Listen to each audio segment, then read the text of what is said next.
విశాఖలో జనసేన వీర మహిళా విభాగం ఆధ్వర్యంలో ముగ్గుల పోటీలు జరిగాయి. దాదాపు 200 మందికి పైగా మహిళలు ఈ పోటీలో పాల్గొన్నారు. సంస్కృతి సంప్రదాయాలు ప్రతిబింబించేలా వేసిన రంగవల్లులు ప్రత్యేక ఆకర్షణగా నిలిచాయి. ఇక ఇదే అంశానికి సంబంధించి మరింత సమాచారం మా ప్రతినిధి ఆశాలత అందిస్తారు. విశాఖలో సంక్రాంతి సంబరాలు ప్రారంభమయ్యాయి.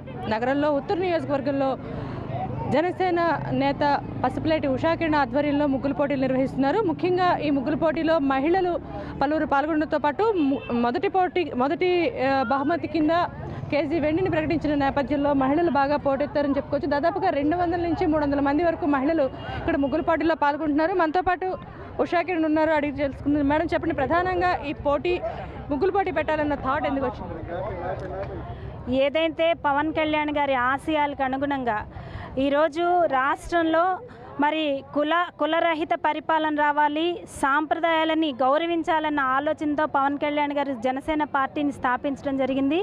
మరి ఆయన ఆశయాలను ప్రజల్లోకి తీసుకెళ్లే విధంగా మరి ఈరోజు తెనాలి ప్రాంతంలో ఏదైతే వ్యవసాయ క్షేత్రంలో పవన్ కళ్యాణ్ గారు సంక్రాంతి సంబరాలు జరుపుకుంటున్నారో మరి అలాగే విశాఖపట్నంలో మహిళలందరం కూడా ఈరోజు సంక్రాంతి సంబరాలు ఏర్పాటు చేసుకోవాలన్న ఉద్దేశంతో మరి మన సంస్కృతి సాంప్రదాయాలని మరి వెలుగెత్తి చాటాలన్న ఉద్దేశంతో మన పిల్లలకి, మన భావి తరాల వాళ్ళకి ఇంతకుముందు ఏం జరిగింది అన్న విషయాలన్నీ తెలియాలన్న ఉద్దేశంతో మరి గంగిరెద్దుల ఆటలు కానివ్వండి, హరిదాసు కీర్తనలు కానివ్వండి, భోగి మంటలు కానివ్వండి, సంక్రాంతి ముగ్గులు కానివ్వండి, ఇవన్నీ తెలిస్తేనే మన సంస్కృతి సాంప్రదాయాలు కాపాడబడతాయి. కాబట్టి మరి పవన్ కళ్యాణ్ గారి ఆలోచనలను ముందుకు తీసుకెళ్లే విధంగా ఈరోజు విశాఖపట్నంలో ఉన్నటువంటి వీర మహిళలందరం కలిసి ఈ ముగ్గుల పోటీని ఏర్పాటు చేయడం జరిగింది.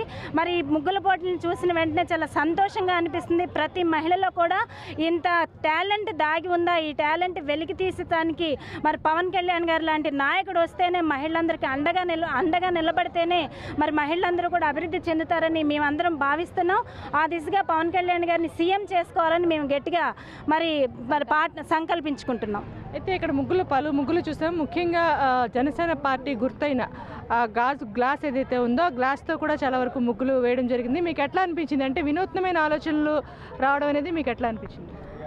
అందరికీ సంక్రాంతి శుభాకాంక్షలు తెలియజేసుకుంటూ, మా అధినేతే ఒక వినూత్నమైన, అంటే ఆయన గురించి చెప్పాలంటేనే మాటలు సరిపోవు. ఎందుకంటే ఆయన ఏ డెసిషన్ తీసుకున్నా, ఆయన ఏ సిద్ధాంతం పెట్టినా కూడా ప్రతి కామన్ మ్యాన్కి రీచ్ అవ్వాలి అనే సిద్ధాంతం అయితే ఆయన ఉంది. ఎందుకంటే ఆయన ఒక అమ్మకి కొడుకుగా, ఒక అక్కకి తమ్ముడుగా, అలా ప్రతి పాత్రని ఆయన పోషించగలరు. ఎందుకంటే ప్రతి విషయంలోనూ కూడా ఆయన ఆలోచించుకుంటూ ఎవరికి దగ్గర ఎవరైతే ఎలా ఉంటుందో వాళ్ళ కష్ట సుఖాలను ఆయన తీసుకుని వాళ్ళకి కావాల్సిన విధంగా ఆయన రూపొందించిన. అలాగే మా సిద్ధాంతాల్లో కూడా ఆచార సాంప్రదాయాలు కానీ కులాలకు అతీతంగా ఉన్నాయి. మా సిద్ధాంతాలు ఏవైతే మా అధినేత రూపొందించడం జరిగిందో దాంట్లో భాగంగానే మేమన్నీ కూడా, ఎందుకంటే ఈవెన్ మా గుర్తు కూడా ఎందుకంటే ఆ గాజు గ్లాస్ వచ్చింది. ఎందుకంటే మార్నింగ్ లేచిన దగ్గర నుంచే అది లేకుండా అయితే ఎవరికి కుదరదు. ఎందుకంటే లేచింది కాఫీ తాగినా మంచినీళ్ళు తాగినా ఆ గ్లాస్ అది పట్టుకోవాలంటే అక్కడే తెలుస్తుంది మా అధినేత యొక్క ట్రాన్స్పరెన్సీ ఏంటి అన్నది.